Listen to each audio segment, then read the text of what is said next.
Here we go. We're live. Theo Best, welcome to listening. Thank you very much. So, where are you calling in from this I'm evening? calling in from the unlikely spot of Bergisch Gladbach, which is just east of Cologne in Germany. This is about 20 minutes east of Cologne. And Bergisch Gladbach, I suppose, translates, I think, as the hilly land.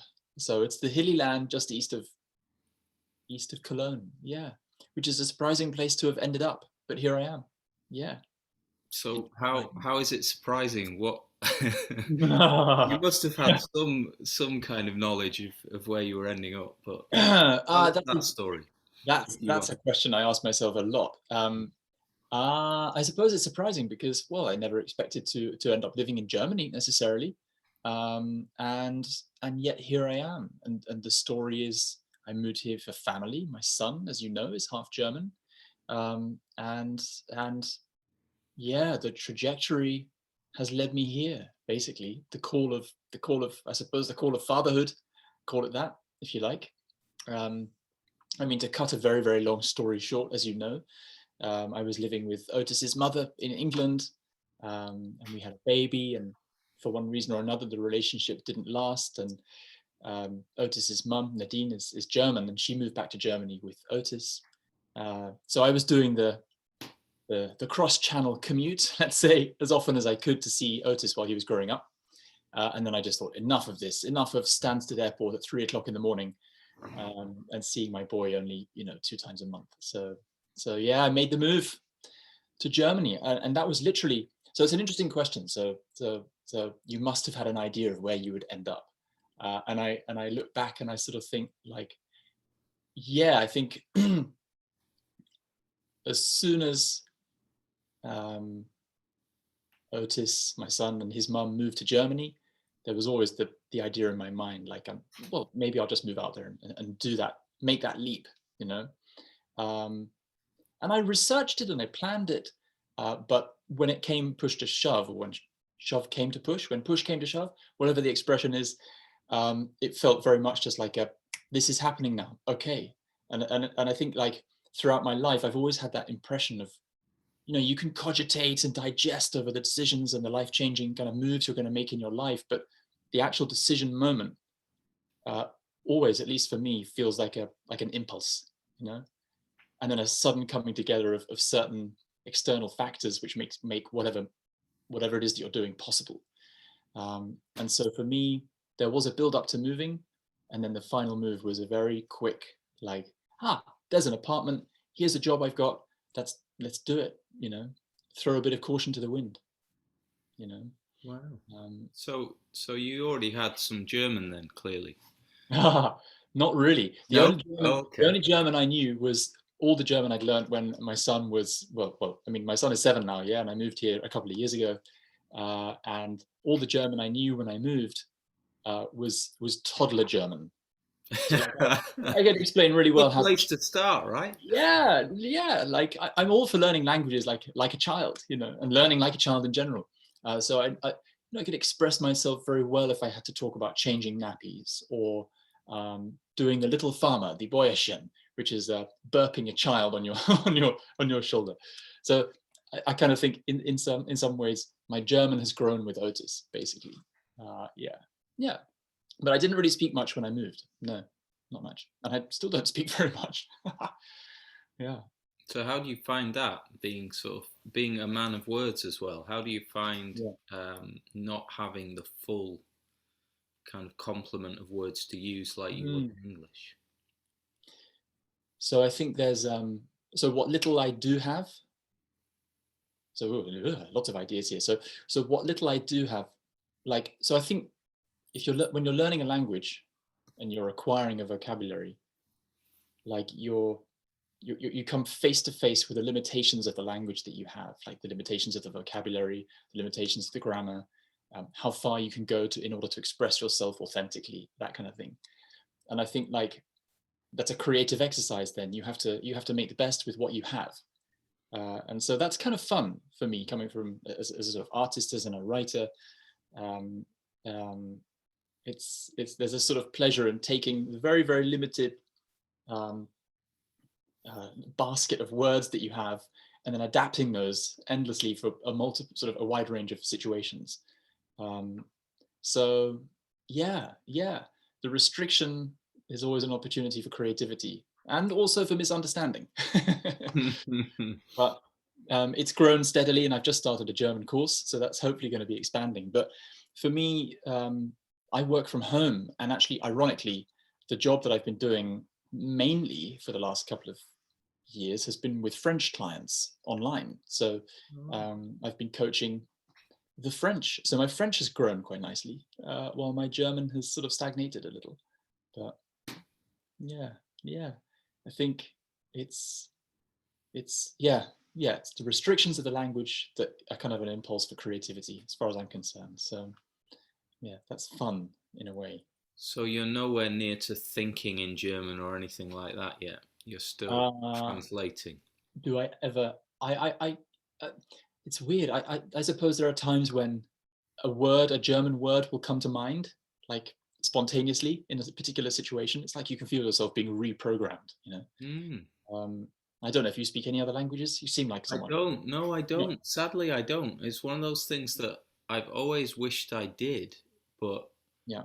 I don't know whether it was because I didn't have a capacity for it when I was younger, or I just didn't have a good experience at school of all Yeah, of that, yeah. and it sort of closed something down. Because I've always been interested in other cultures, and I get that the only way to really know a culture is to live there, know the language, Mm. and engage in that way. But it's never happened, Yeah, and I think because I can often copy and pick up quite quickly. If I hear something, I can kind of get it quite accurately. yeah. In a purely kind of in more of a musical way, I suppose. Yeah, I was going to ask, because you are musical, aren't you? Do you A play? little bit, yeah, and I, Yeah, I think that was always my way in, but I suppose because I never had to, yeah. I would learn a little bit if I had a girlfriend who was from somewhere else, or if I went somewhere briefly, but there was never that situation where I had to, and I Mm. think that would be the way for me to do it. I'd have to go and live somewhere Yeah. It's the and survival. have to do it, and that Yeah, would be the impulse. yeah. I'd love to have that experience. I mean, as at the moment, I can't imagine it's going to happen, but Sure, sure. I think it would be almost, like another thing, like being a parent, where you can't imagine what that is until you've done it. And Yeah, having yeah, another language, it just opens up another dimension. yeah, Being bilingual means that you can actually experience two versions of reality in a way. And I yeah. think Sure. those things are always good. Yeah, yeah, yeah. I think that's such an interesting idea. I wonder, like, I've toyed around with learning Spanish, also for a girl. Nothing like romance to kind of Yeah. spark the urge to impress. um, and then German as well. And each time, like, it's a fascinating idea that maybe a different facet of your personality comes through, or certainly a different way of seeing reality or experiencing time, or um, relationships, through the language that you're using. I find that like a really intriguing idea. It's not simply um, an alternative, what's the word, programming language for experiencing reality in the same way. It's how you experience the world in some way is shaped by the words you use to describe it, um, and interact with it. Yeah, well, and clearly, just the way different cultures are and different places are. There's a geographical aspect which I've begun to understand in quite a deep way since I've been living so closely with the land here. Mm. And I realized that all culture is actually primarily a geographical thing. It comes out of the land literally. So where you are straight away is kind of informing those first building blocks of any culture: the weather, the Mm. seasons, the kinds of terrain, Yeah, the plants and animals, all of those things, how difficult it is to live, how easy it is to yeah, live, yeah, yeah, yeah, yeah. how comfortable it is. So it absolutely must. and that's what informs the language. That's how the languages evolved. They grew out of the soil just like anything else. So once you take that on, you're bound to be experiencing the world in a different way. And if you're in a different country as well, Yeah, that's all being reinforced, isn't it? So, yeah, yeah. It's hilarious. Like in Germany, there's this. When I first moved here, there one of the kind of how would you say, faux pas that I continue to make in Germany. It's not really a faux pas, but is so. For example, if you in Germany, if you go into a restaurant or you buy coffee somewhere, like in a cafe, and your coffee costs, €2.50, and you've only got a fiver, you hand over your €5 note. There's this thing that happens. So as an Englishman, I have a natural impulse to hand over my money and say thank you at the same time. Like the transaction is commencing, and I'm going to say thank you, express my gratitude at the very beginning because I'm English and I need to just make sure that the social relationship is fully lubricated and everybody's going to be happy throughout it. The Germans take that thank you as you hand over the money as a sign that they can keep all the change. Oh. And so, it's repeatedly like, thank you so much. And then, wait with It's like a expectant. tip. Yeah, Yeah. yeah. Basically, Wait, just tip them. yeah, exactly. Wait with expectant eyes. Like, thank you very much. And then they'd be like really grateful as well. And then just walk off. Like, have I missed something here? And it's one of those, yeah, one of those moments. Expensive coffees, right? Expensive coffees, yeah. And like, so now I have to learn how to bite my tongue, like at that moment, handing over my money without saying thank you, without expressing that gratitude. It's tremendously difficult, because everything inside me is like, "Ooh, this is a strange thing." It's A weird kind of awkward pause where yeah, usually you would have yeah, filled the space. That's interesting, isn't yeah. it? At the same time as handing over my money and entering into this transaction with a stranger, I need some kind of like, I need to constantly say please, thank you, and sorry. It's like the English kind of impulse, like thank you, please, oh sorry, thank you, please, thank you, bye. And you can't do that. So it's just studied silence. Yeah, really awkward. But I love what you say about like the geography yielding, of course, the culture, like the shape of the land, and reminds me, I read a study ages ago, and I'm probably completely making a hash of it, but there was a study showing like the Rift Valley in East Africa, like going through Ethiopia and down that kind of part of Africa, which is where some of the earliest like hominid societies first originated. It was like a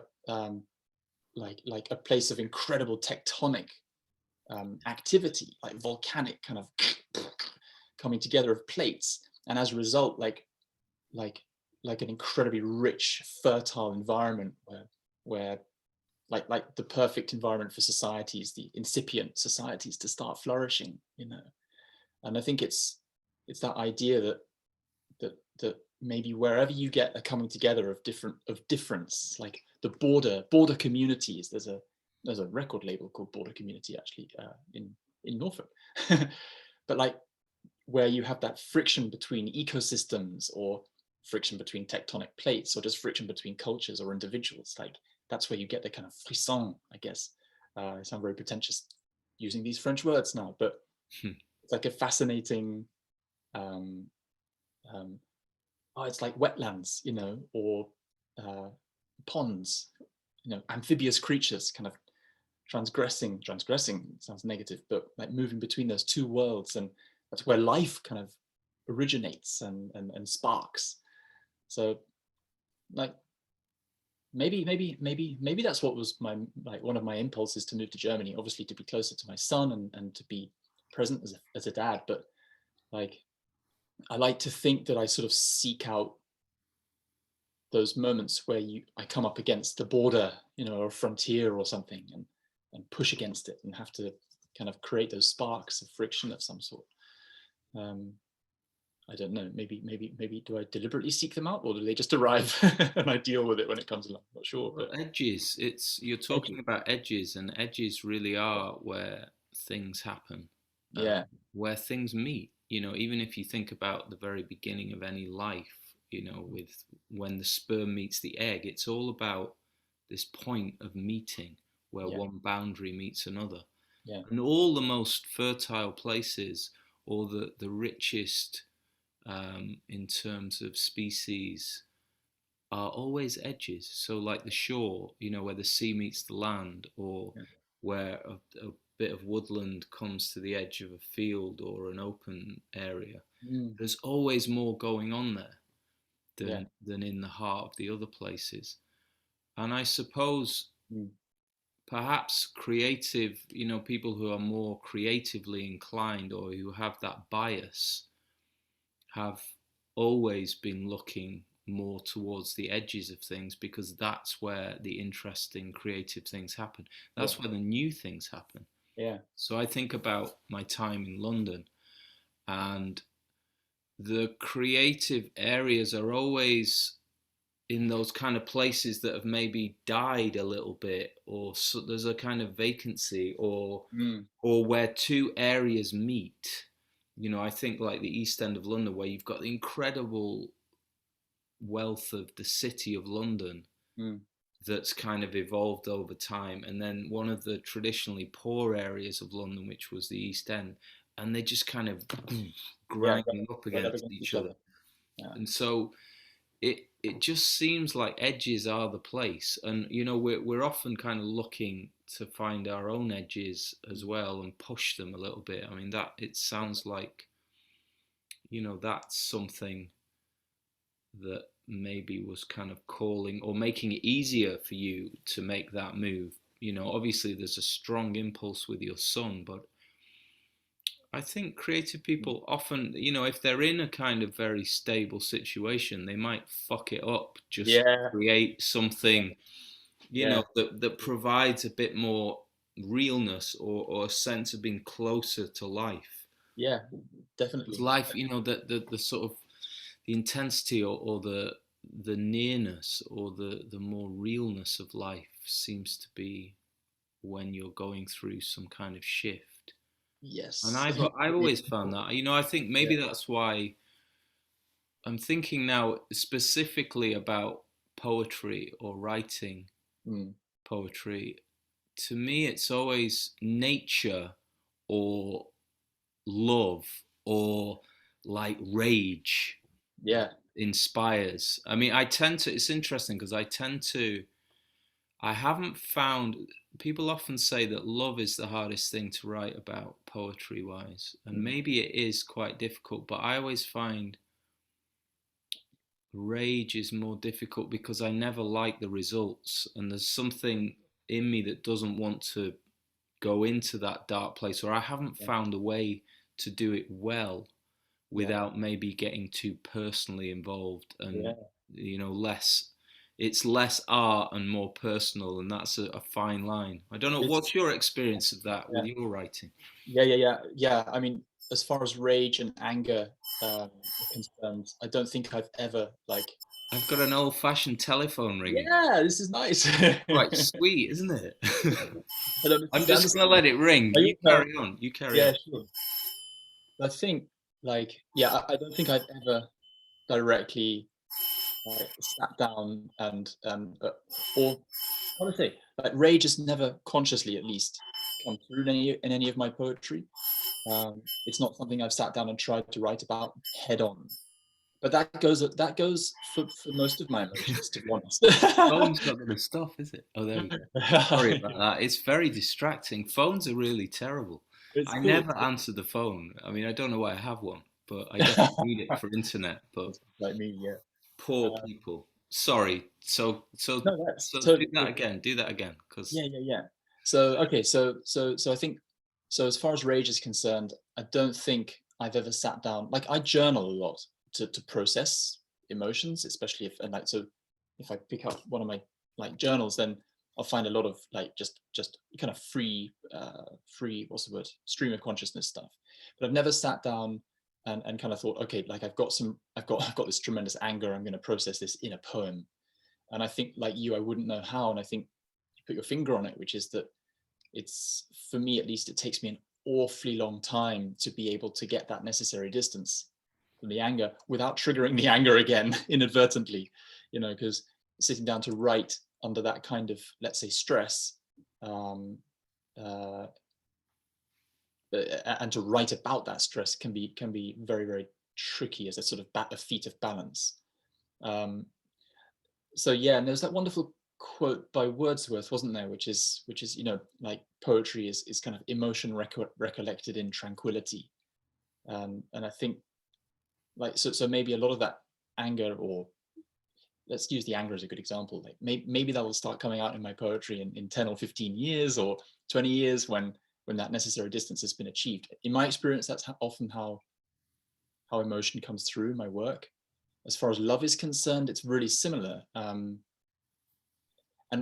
yeah, so yeah, so it takes a long time for me to be able to write sort of, I was going to say the word objectively, but poems of course are not objective, but there is a distance that you need to be able to see clearly the kind of the work of art which is trying to be revealed or trying to reveal itself, as opposed to I think when you're in the thick of the emotion, then the urge is to, and it's a kind of ego-driven urge perhaps, is to get the emotion out onto the page and force it and kind of say, I'm so angry and here it is, rah, and not actually to kind of be present to the work of art that's trying to be, was trying to manifest itself. Yeah, so that's, yeah, was it, I think when I was doing my master's with George Surtees, I can't remember, this was at the University of East Anglia, and I think his reflection, I might be completely misquoting him, but it was like every poem is a love poem in a way. There's a quality of being present to the world, and being observant, which is a sort of analog of love, or even just love itself. Yeah, which, that rings true for me. yeah, That's a good way to see it. yeah, And I wonder if that's why the rage is the most difficult for me, because I think, one, because I'm not yet ready to be able to write that, because it's too personal, because I haven't yet done enough work in the personal realm that I can separate the universal from the personal in yeah, that way that you have to make a piece of art, rather than just a kind of bit of therapy or yeah, so. But it's okay, interesting because often most of the poem will come up immediately when I am feeling, when I am inspired, like even immediately if I'm out, especially in nature, or that kind of, which is often a trigger for me for poetry, is when I'm out in the world and something moves me, or I see something, or yeah, there's an experience or a meeting of some kind, yeah, and then often the words just arrive, mm, and I'll quickly kind of hammer something out, but it'll be very raw. yeah, And then what happens is there is this process afterwards where, I may work on it quite soon and get something that seems about right. But I've always learned that, time is good to just let something sit yeah, and yeah, then come back to it and maybe work a bit more on it. Or mm, and often something I thought was good, when I give it time, I don't like it, and something I thought wasn't that good can suddenly, oh, I can see it again because I've yeah, had some distance. And yeah, yeah, yeah, it's interesting, that process. I mean, I'd like to kind of find out more about how you experience the initiation of a poem. How does it arrive for you, or are there different ways? but I wish there was a way. um, it's a source of it could be a source of considerable concern and frustration, and like how does it happen? I really would love to know how it happens. um, and I think I was reflecting on this today, and the first word that came up into my mind was like an inkling. There's always an inkling, somewhere. And What's this, the nature of that inkling? yeah, Describe it a bit more. yeah, How sure. does it land on you? It's a very physical feeling. And yeah, uh, like it's literally like it's somewhere down here, solar plexus kind of area, sort of like a little bit butterfly like, Mm-hmm. and just a kind of apprehension of like that kind of ooh yeah, okay, I need to get my journal and just write down a couple of Like a lines. radar, like a blip on the radar, so you know. Yeah, yeah, yeah, and it might lead nowhere, but it usually signifies that something just needs to be noted, like in a journal, and either saved for later. I kind of envy you in that it's very rare. It has happened, but it's very rare that the words come immediately. Like, um, so what'll happen is like I will get this inkling, this sensation. I'll write down maybe a few words, or it could be just a quote that I've heard, or it could be something someone said, or as you say, an experience out in the world. Um, but it definitely originates with a physical feeling, um, and it's really hard to put a finger on. I think because it's so this is it. Like, so poetry, if you think about poetry as engaging fully with the senses, and in a sense it's it originates in a pre-linguistic kind of, it has a pre-linguistic origin, Mm-hmm. um, and that's the sort of fascinating thing for me about poetry is it's trying to express something beyond words using words. It's trying to it's using its own. So if language is a sort of, going back to that idea of restriction, it's a restrictive uh, bag of tools, if you like, toolkit, you know, programmed by our culture and our experience and our backgrounds and our societies and the expectations of our families, and that's how we use language to kind of get along in the world. And then poetry comes along and says, no, no, no, there's this whole unspoken world, and you can use language to convey that unspoken world, to convey that unsayable, using words which you speak. So it's like a deep kind of contradictory force there. Um, and so I think the inkling is like that sense is the unsayable arising, the unsayable arising. Um, and then the challenge is to wrangle with it using the very thing which is most likely to kill it, which is language. you know, um, and maybe that's another one of those meeting points. It's an edge. I was going to An say edge. that other edge. It's Yeah. where the sort of formal, everyday world of language, Mm. which to me is a lesser reality, Yeah. where that meets the sort of raw reality or the mystery Mm. that's behind everything. And Yeah. poetry is like a translator or an interface Mm. between our everyday life and the mystery. Yeah. And that's how I experience it. I experience it.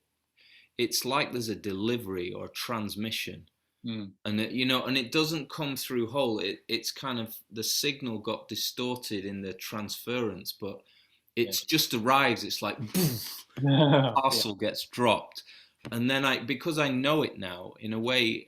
In a way, it sounds familiar when you talk about this inkling.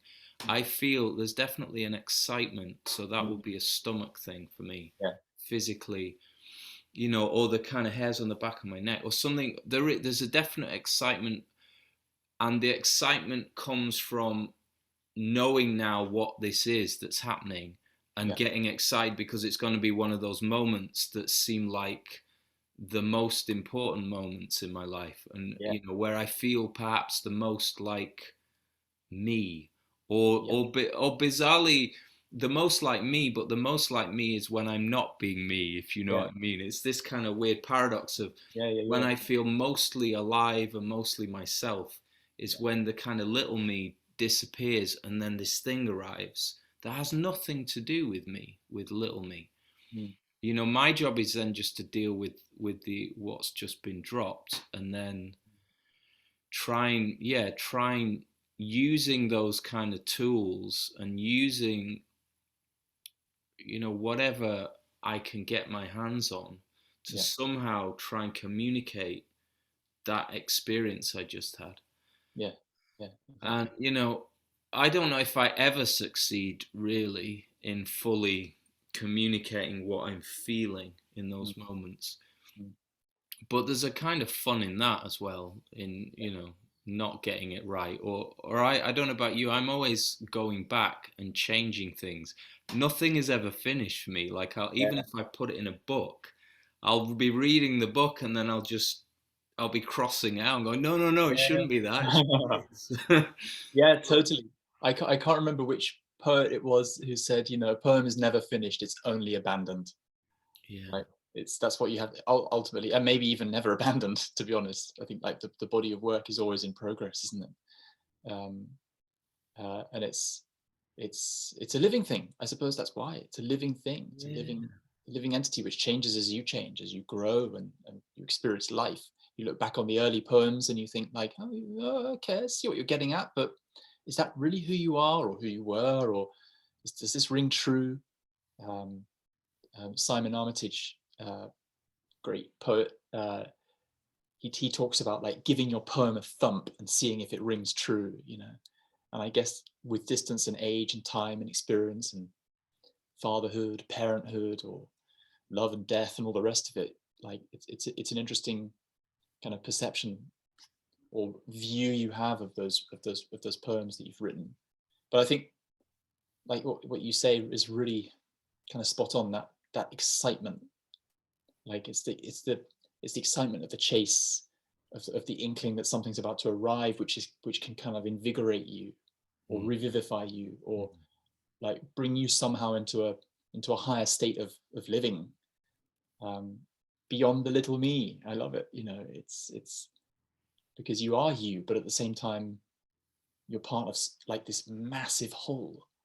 And I think poetry is a way of kind of interfacing, to use your word again, that's a beautiful word, of interfacing with that massive whole, with that interconnectedness of things. Because like in a poem, I mean, that I think that was one of my motivations for keeping journals and like just mashing everything together in those journals. So like shopping list and tax returns, and then quotes that I love, and then bits of stick that I found that just get shoved in the pages or whatever.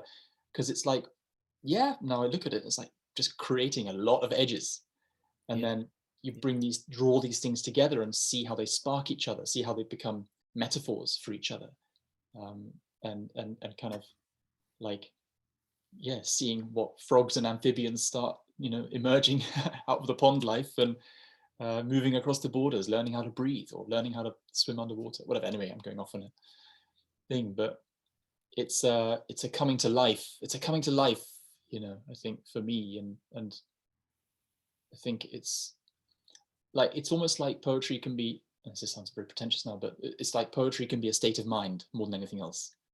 Like when you go about your life, it's not so much I sit down and write poems, but it's I go about life with that kind of anticipation that something might be revealed, which is beyond all expectation, you and when it is revealed, then it's like you've seen kind of you've come out, yeah, you've seen the matrix basically. You come out of the matrix, and there you are, the interconnectedness of things, true reality. I don't know, but it's a peculiar thing for a human being to kind of do. I mean, write poetry, what is that? It's like but somehow it has that effect, that Is it life-giving effect. peculiar, or is it? To me, it's kind of essential. It's Yeah, almost like it's the opposite. It's only peculiar in relation to the culture we're in, perhaps. yeah, But the yeah, culture we're in is peculiar. yes, The poetry is reality knocking on the door, saying yeah, there yeah, is this actually, mm, and this is probably the only thing that matters.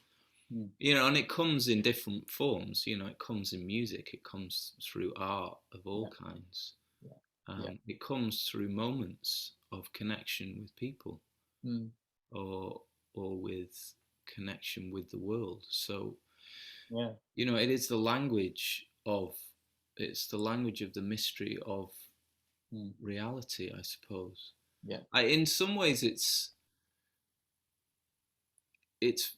it's kind of really strangely treated. It's not valued really at all in our yeah, culture.